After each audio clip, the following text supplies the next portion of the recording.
आप सुन रहे हैं जीवन को पलटाने वाली एक अद्भुत जीवन कहानी।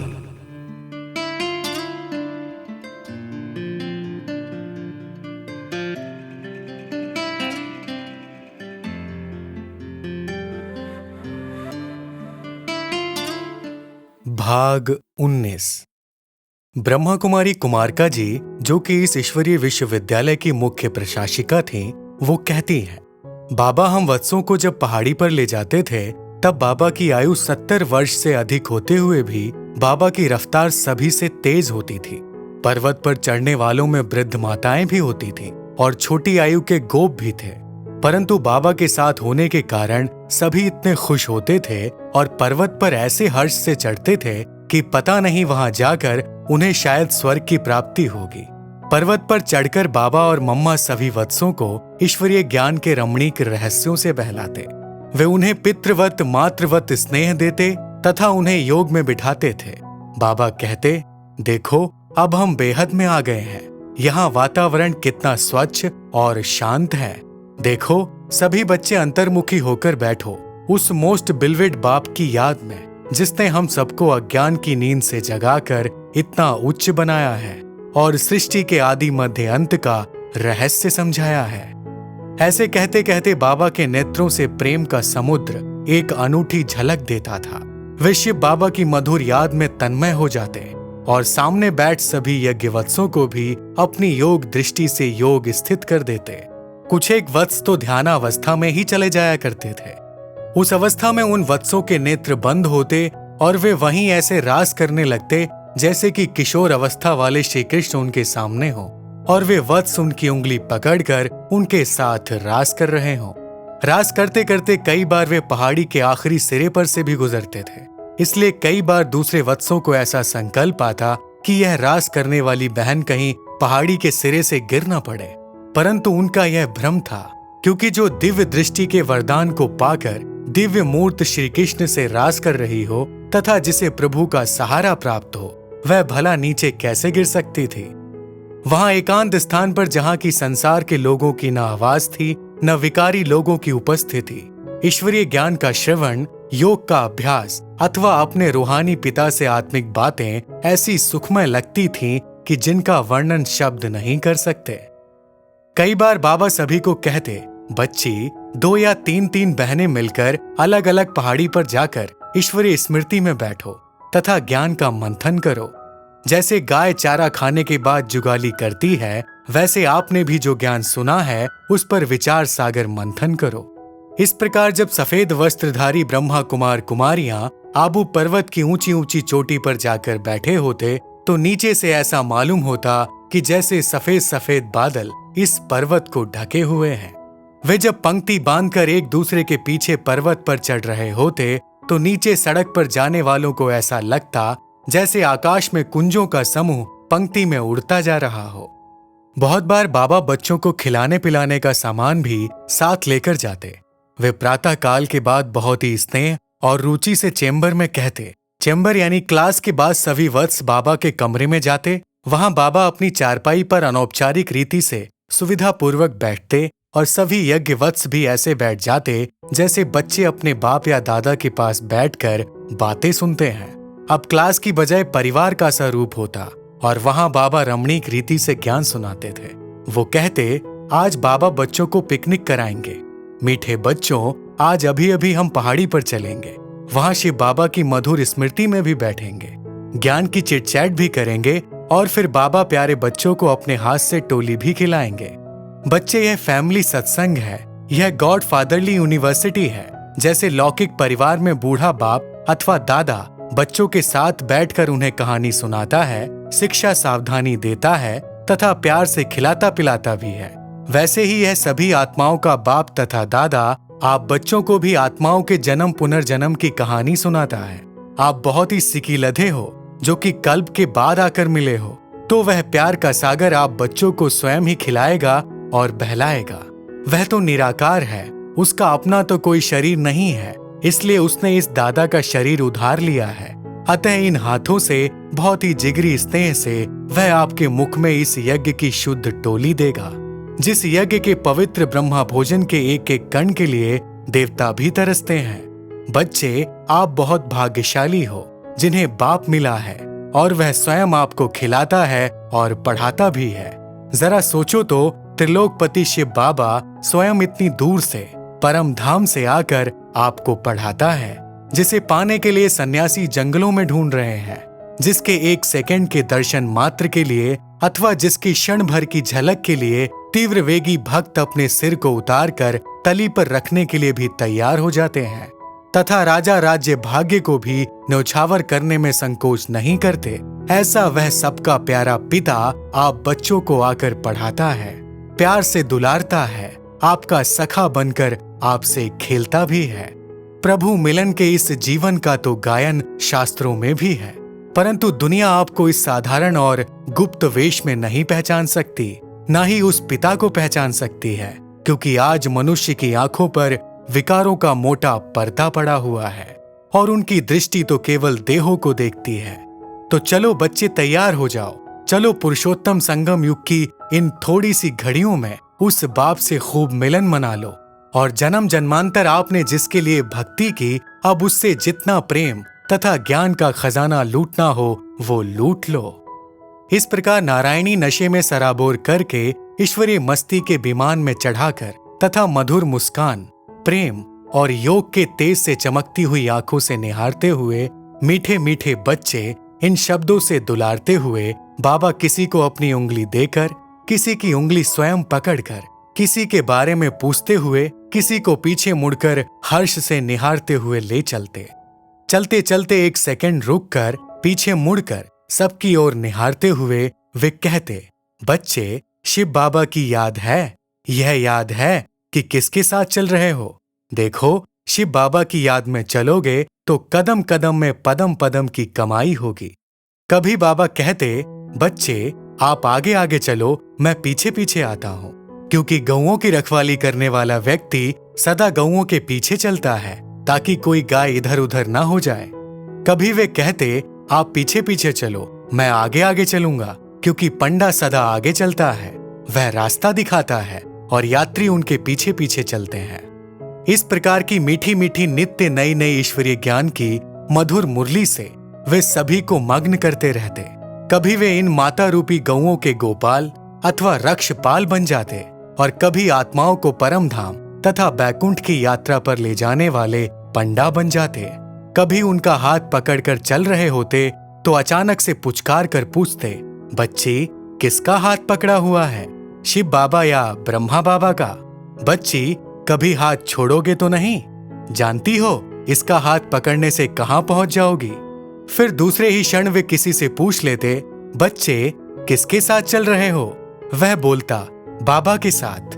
तब बाबा कहते, हाँ बच्चे, परंतु याद है कि इस बाबा से क्या वर्षा मिलता है? उस वर्षे की खुशी में चलते चलना। देखो, शिव बाबा आप बच्चों को राजयोग सिखाकर राजाओं का राजा बनाता है। फिर वे तीव्र गति से चल पड़ते, काफी आगे निकलकर कहते, देखो तो यह कैसा शक्ति दल है, यह कितना पीछे रह गया है। अरे बुढ़े जवान हो गए हैं और जवान बुढ़े हो गए हैं। फिर वे समझाते कि इस तन में दो इंजन हैं, एक इंजन है ब्रह्मा की आत्मा और दूसरा इंजन है शिव बाबा अर्थात परमात्मा, इसलिए यह ब्रह्मा तेज चलता है।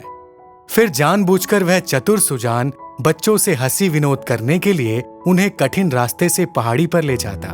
कुछ माताएं भारी अथवा वृद्ध शरीर होने के कारण नहीं चढ़ पाती तो कहती, बाबा ठहरो बाबा, यह कहां से ले जा रहे हो? यहाँ तो चढ़ने की जगह ही नहीं है, यह तो गोल गोल सा पत्थर है, इसे पकड़े कहां से और इस पर पांव कहां से टिकाए?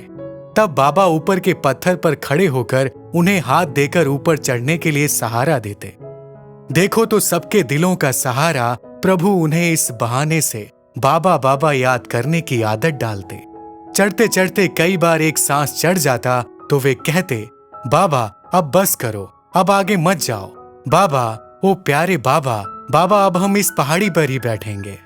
कभी बाबा उनकी बात मान लेते तो वे खुश हो जाती कि देखो बाबा हमारी बात मानते हैं। कभी बाबा ना मानते तो वे गोपियां हुज्जत से कहती, देखो तो बाबा हमारी बात ही नहीं मानते। इस प्रकार वे मीठा सा उल्हाना देती। इस तरह बाबा के हर कर्म में दिव्य चरित्र भरे होते, हर बात में दिव्य स्नेह और कल्याण की भावना भरी हुई होती थी। बच्चे, बूढ़े, माताएं, कन्याएं सभी उनकी मीठी ज्ञान मुरली से, उनके दिव्य चरित्रों से अपने जीवन में हर्ष भरते चल रहे थे। इस प्रकार आबू पर्वत पर यज्ञ वत्स योग तपस्या करते रहते थे, मानो पार्वतियां शिव को वरने के लिए योग साध रही हों। यज्ञ वत्सों को जितना समय मिलता वे ज्ञान मुरली का अध्ययन तथा योग का ही अभ्यास करते और अपनी आत्मिक उन्नति में निरंतर तत्पर रहते थे। अब पढ़ाई के साथ साथ कुछ नई परीक्षाएं भी उनके सामने आती रहती थी। इस विषय में ब्रह्मा कुमार विश्वरतन जी ने लिखा है। ब्रिज कोठी शमशान के निकट एकांत स्थान में थी। यज्ञ वत्सों के आने से पहले यह कोठी काफी समय तक खाली थी। आबू के कुछ लोग कहते थे कि इस कोठी में भूतों का वास है। आबू शहर के बाहरी सिरे पर वन के होने के कारण यहाँ पर कई बार सर्प तथा अन्य पशु भी निकल आते। अतः अब यज्ञ वत्सों के लिए इस शिक्षा स्थली में विषैले जीवों, हिंसक पशुओं, प्रेत आत्माओं, शमशान के उचाट वातावरण तथा बीहड़ स्थान के अति मौन वातावरण के रूप में एक परीक्षा सामने आई। सन्यासी लोग तो नगर को छोड़कर विशेष तौर पर वन में जाकर वास करते हैं तथा हिंसक पशुओं और विषैले जीवों के दृश्य से पैदा होने वाले भय तथा निर्जन स्थान की मन को खदेड़ने वाले मौन की परिस्थिति को पार करने का अभ्यास करते हैं। परंतु यज्ञ वत्सों के सामने तो यह परिस्थिति स्वयं ही चलकर आई थी, किंतु अपनी आत्मिक स्थिति तथा ज्ञान निष्ठ अवस्था के बल पर उन्हें ऐसे स्थान की ये परिस्थितियां भी डरावनी नहीं लगी। कोई सांप सामने से होकर जाता तो वे ऐसे खड़े रहते जैसे कि रबड़ का बना सांप चाबी देने पर चल रहा हो। वे सोचती कि हम तो शिव बाबा की हो चुकी हैं और इसे कुछ हानि भी नहीं पहुंचा रही हैं, तो ये हमारे साथ क्यों शत्रुता करेगा। कभी कभी भूत भी आते, परंतु यज्ञ वत्सों के योग बल एवं पवित्रता के बल के सामने वे टिक नहीं पाते। वे कुछ ही समय में अब इस बसेरे को छोड़कर भाग गए।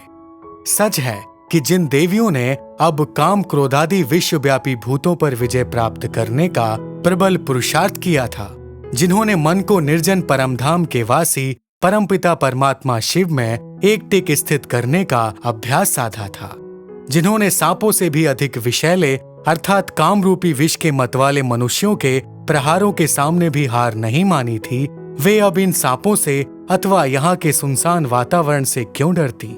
उन्हें तो यहाँ का एकांत एक परमपिता परमात्मा के अंत में स्थित होने के लिए बहुत ही अनुकूल लगा और तपस्या के लिए बहुत ही प्रिय लगा।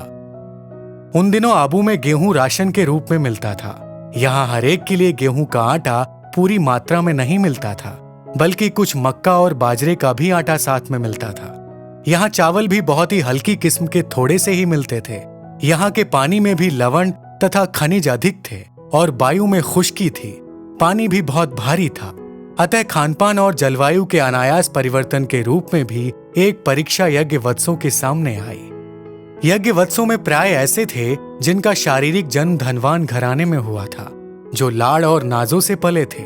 फिर जब यज्ञ वत्सों ने अलौकिक जन्म लिया था, अर्थात ईश्वरीय ज्ञान द्वारा परमात्मा को परम पिता के रूप में तथा ब्रह्मा बाबा को अलौकिक पिता के रूप में अपनाया था, तब इस ईश्वरीय यज्ञ में उनका जो लालन पालन अथवा भरण पोषण हुआ था वह भी बहुत सात्विक और उच्च था। सिंध में बाबा ने उन्हें जिस प्रकार खिलाया पिलाया था, जैसी उनकी संभाल की थी, जिस प्रकार उनके स्वास्थ्य और सुख की सामग्री जुटाई थी, वैसा स्नेह और सुख सारे कल्प में कोई भी लौकिक पिता नहीं दे सकता। केवल अब ही यह परीक्षा यज्ञ वत्सों को संपूर्ण और अधिकाधिक सहनशील बनाने के लिए आई थी। परंतु प्रकृति को अधीन करने की जो शिक्षा उन्हें मिली हुई थी, उस शिक्षा के बल से उन्होंने भूख और तृष्णा को तथा प्रतिकूल जलवायु से आई कठिनाई को भी पार कर लिया, क्योंकि नित्य ज्ञानामृत मिलने से उन्हें जो खुशी मिली थी, उस खुशी रूपी खुराक के होते हुए वे अल्पाहारी तो वैसे ही हो गए थे और हर प्रकार की परिस्थिति को सहज ही लांघ जाने की ट्रेनिंग भी उन्हें मिली हुई थी। एक बार कराची में शिव बाबा ने यज्ञ वत्सों को लगातार 15 दिन तक केवल बाजरे का ढोढा और छाछ ही लेने का निर्देश दिया था। यहाँ तक कि जो बीमार थे उन्हें भी कहा गया था कि वो इसी भोजन पर रहें। उनके लिए यह औषधि अथवा अमृत का काम करेगा। तब किसी किसी यज्ञ वत्स के मन में यह संकल्प उठा कि बीमार बहनें अथवा अस्वस्थ भाई बाजरे की रोटी और छाछ पर कैसे निर्वाह कर सकेंगे। वे तो इस आहार पर और अधिक बीमार पड़ जाएंगे। परंतु बीमार कन्याओं, माताओं तथा भाइयों ने निसंकल्प होकर तथा संपूर्ण निश्चय से शिव बाबा द्वारा बताए गए उस भोजन को ब्रह्मा भोजन, वैष्णव भोजन अथवा यज्ञ प्रसाद की भावना से लिया था। सभी को उसके परिणाम से बड़ा संतोष हुआ था, क्योंकि उनका स्वास्थ्य दिनों दिन अच्छा होता गया था। अतः उनके निश्चय में वृद्धि हुई थी। तब उनके मन ने दृढ़ता पूर्वक यह पाठ प्रैक्टिकल रीति से पढ़ लिया था कि शिव बाबा कल्याणकारी तो है ही, उन द्वारा बताई गई किसी भी आज्ञा पर चलने से कल्याण निश्चित है। उसमें अकल्याण की बात सोचना मानवीय बुद्धि की सरासर भूल है। अतः जो परिस्थिति सामने आई थी उसमें भी सभी ने कल्याण ही माना। यज्ञवत्स मन ही मन समझते थे कि इसमें भी हमारे पुरुषार्थ की अथवा शिक्षा की ही जरूर कोई बात छिपी है।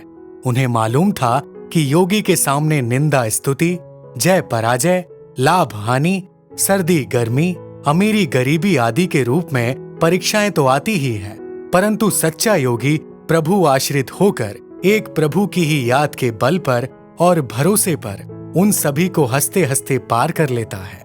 अतः खान पान तथा जलवायु के इस परिवर्तन ने कई एक यज्ञ वत्सों के स्वास्थ्य पर थोड़ा प्रभाव डाला था, परंतु प्राय सभी ने अपने तन द्वारा तथा प्रकृति के तत्वों द्वारा आई इन कठिनाइयों को खुशी खुशी पार किया। इस परिस्थिति में यज्ञ वत्सों ने एक दूसरे के लिए स्नेह और त्याग की भावना को प्रदर्शित किया।